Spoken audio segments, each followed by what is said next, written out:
Trades. The academic workload is very heavy, so he's going to be focusing on those academics for the time being, and I'll rejoin us at a later date.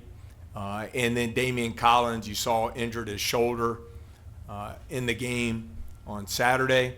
I thought showed incredible toughness.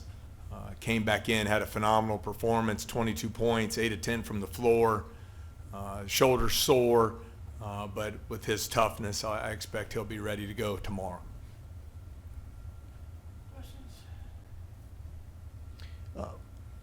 Is it special when a guy just takes over a game late like Cam did on Saturday? Yeah, I was really happy for Cam. I don't know that I recall a time a player in a half having 2 4-point plays and 2 3-point plays in the same half of basketball. 7-0 run on his own there in the last 20 seconds. He hit big shots. The first 4-point play was huge. We were down 6, and Rob Miller got a big rebound, outlet to Mike Williams, and we kicked ahead, and Cam knocked that one down to hit the 4-point play there down 5.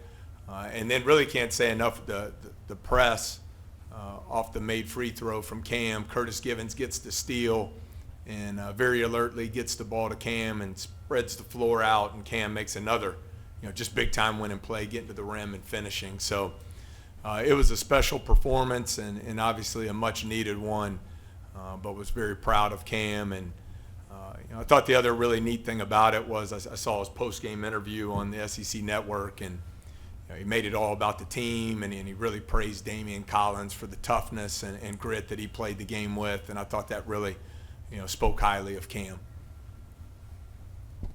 It's a 2-part question, but what impact does Cam bring to the team, especially as a leader? Well, I think it starts with his work ethic. Cam's a guy who came here, shot 30% from 3 a year ago, averaged 15 points a game, but it wasn't necessarily as efficient as he would have liked. And I think from the day he got here in the early summer, he's a guy who's lived in the gym every morning. He's really invested a lot of time in his game and set a great example for how to work on an individual basis. And I think you've seen the results of his elite 3-point shooting. And then I thought just his competitive spirit really shined through on Saturday. He's been the guy consistently in times of need. What effect does that have on the team on the court and in the locker room? I'm sorry. Can you repeat the first part? I'm sorry. He's just been the guy consistently in times of need, but what effect does that have on the team on the court and in the locker room? Well, I think on the court, it helps space the floor for us as consistently as he has shot the ball from the perimeter. And then I think, he continues to get better. He's at the top of everyone's scouting report. So he's faced a lot of different defensive coverages, and I think you see him getting better in his movement without the ball.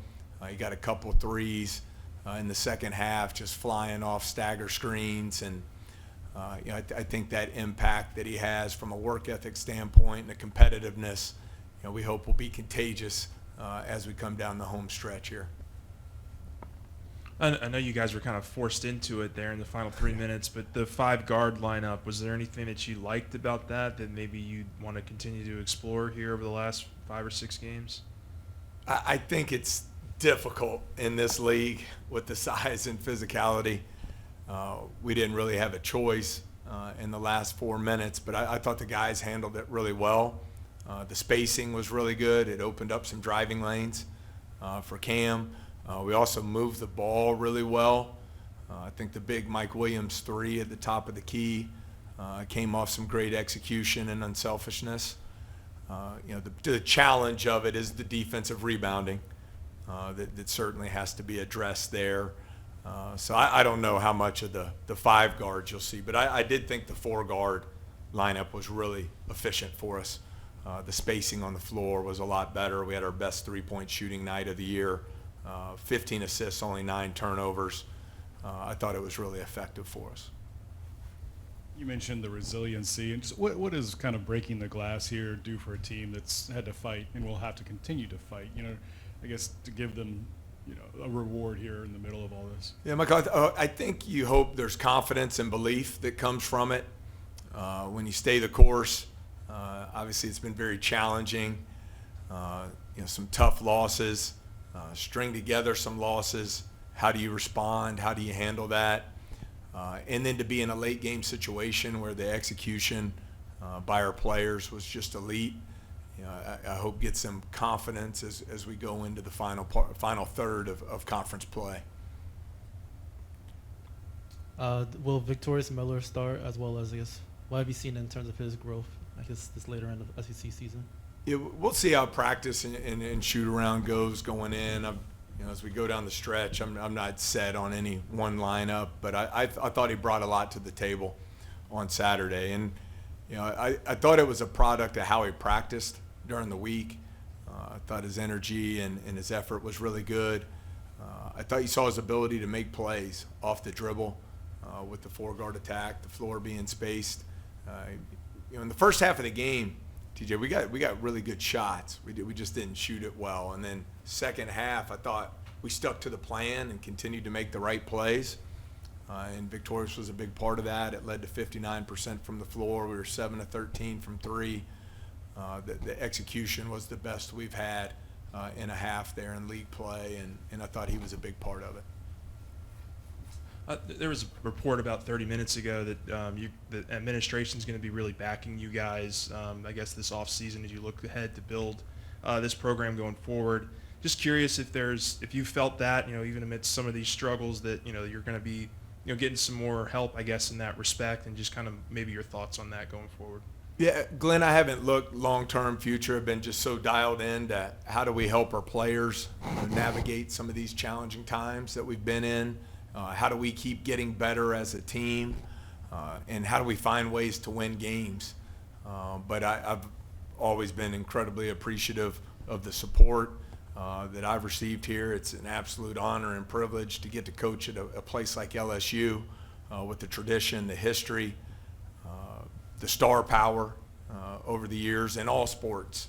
And so we're going to continue to fight every day and keep working to get better. I love the recruiting class we were able to sign in the early period, and we all know the importance of the transfer portal as you look at college athletics here in 2025. You mentioned Damian, and as did Cam. I understand that injury is something that he has had to deal with over a number of times. So just could you speak to the grit, I guess, that in the position that he plays, having to deal with that and the explosiveness that he plays with through it? Yeah, I think I'll try and give you the short version, but last year he suffered the torn labrum and had that surgically repaired in the offseason.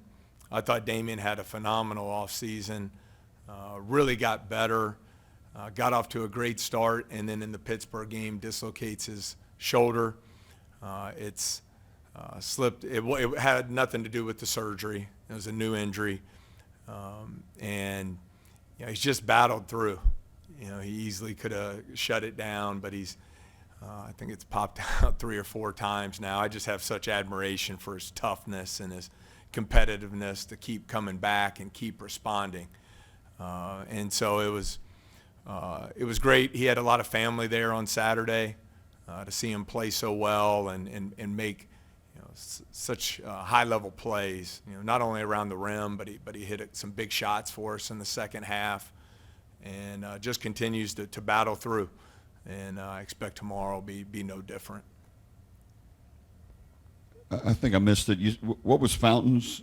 Was he ill or? He had an illness. Okay. He was an illness on Saturday, Right. And we're talking. Wasn't on the injury. Went through shoot around. Happened in the early afternoon before the game. Corey Chest was a back that flared up on him during warm-ups.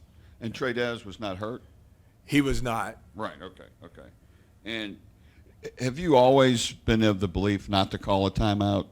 I think that happened at Central Florida, and then with 8 seconds after the turnover, a lot of coaches would have called timeout, but it seemed to work for you. Yeah, I think, Len, every situation's different.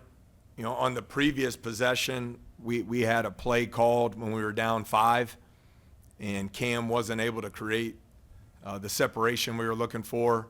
Oklahoma covered it really well, so I called timeout in the middle of the possession, and we were able to get Cam the ball there on the side out of bounds play, and he got the huge 4-point play. Just in the heat of the moment there when Curtis got the steal, certainly considered using the timeout, but I thought tremendous recognition by Curtis to get the ball to Cam. And then when we saw that the players did a phenomenal job of getting to their spots and spacing the floor, just really liked the matchup of Cam one-on-one out front, and certainly didn't think there was any need to call a timeout. Wanted him to go and make a play while the defense was in a scramble situation. For this upcoming game against South Carolina, I guess what's the keys to a win? Well, I think you start when you look at South Carolina. I've been in 6 games that come down to the final possession in our league. So I think you really ignore the record. They're physical, they're tough. Colin Murray-Broyles is an NBA draft pick at the forward position, incredible skill set and physicality. Pringle, who was a part of Alabama's Final Four team, started a lot of games on that Final Four team, provides great physicality and offensive rebounding in the front court. So I think you start there with the rebounding. Their ability to get second shot opportunities is highly concerning for us going in. I think for us to keep getting better, the last 4 games, our ball security has been much better. Not turning the ball over as much, getting more shots on goal. That certainly has to continue for us as we go down the final 6 games of league play. Coach, is the football-basketball combo, is it just too difficult for somebody to pull off? Or, I mean, never say never, but I would say never say never. It's my first time ever with a player doing it at the same time. I think I told you I had a player when I was at Murray State who played for me 4 years, and then in his 5th year eligibility, he moved over to football and played tight end and had great success there. But I can't imagine the time demand, from the football off-season training program. The thing have been really impressed with Tradez to come in the middle of the year and not know any terminology, any ball screen coverage, side out of bounds under. I can go down all the list of things that he's been learning in short order. I think it's a lot on his plate, and has a heavy academic workload this semester. So I think it, in collaboration with Coach Kelly, it's just the best thing for him right now to put his attention there and lock in on the academic side. Just 2 questions, but from a coaching perspective, what would you say the most difficult obstacles that a players face when approaching a long-term recovery process for serious injuries? I think it's the mindset, and Jalen Reed certainly is going through that right now, and I've just been so impressed with him. He's got a great outlook on life and how he's going to attack his rehab, how he's handling the adversity of it. Always try and put it in perspective, for a guy who for 20 years has worked toward this goal. He gets off to a great start. He had an unbelievable offseason. And then to have it all taken away from you, not to mention having to go through a major surgery and then the pain and process of the recovery. So I think it starts with the mindset, having a great support system around you, and really being able to see the big picture, which I'm just using Jalen as an example because we're doing it right now. I think he's done a phenomenal job there. And how are you supporting players such as Jalen with their journey to getting back on the court? Yeah, I think you got to just spend a lot of time. And I think it's really important that Jalen's a captain on our team, that he still understands he has great impact and value to this year's team, even though he can't be on the court with them.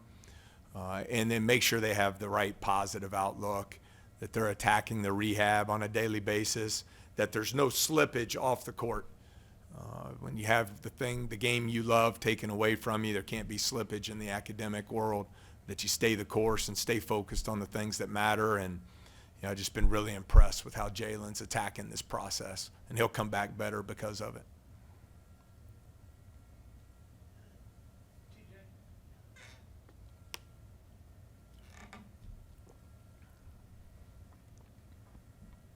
A 7-game losing streak is obviously not fun and not easy to get through, but I guess how have you been able to keep the players engaged and still play with effort even when a game like Ole Miss happens and a disappointing, I guess, outcome in Arkansas. Yeah, TJ, it's hard. It's tough, very challenging. There's certainly disappointment when you don't get the results and outcomes that you're working for and that you hope for and you desire. So, the challenging piece then becomes how do you attack that adversity? How do you embrace it? Get back to work. You're trying to find the right balance as a coach of we got to get better, and there's got to be accountability in these areas to improve, but we also have to maintain confidence and belief in each other. And so I would credit the players for Saturday's win. I think, coming to practice, showing up, despite not getting the results you want, focused on getting better, improving. I thought it was the most connected as a team that we had played in a long time. And I thought that was paid forward with the execution down the stretch. Cam Carter stepping up, making huge plays. Curtis Givens steal. Damian Collins' toughness and grit. I thought Jai Bailey was a warrior for us. He played basically 39 minutes guarding their post players and then was really effective for us on the offensive end. So I thought we had a lot of guys really step forward and help us find a way to win. And now we want to build on it and keep getting better. I thought the guys had a good approach to practice today. We know tomorrow is going to be a really physical game against South Carolina, and that's how we'll approach it. Every game's a one-game season and just keep moving forward.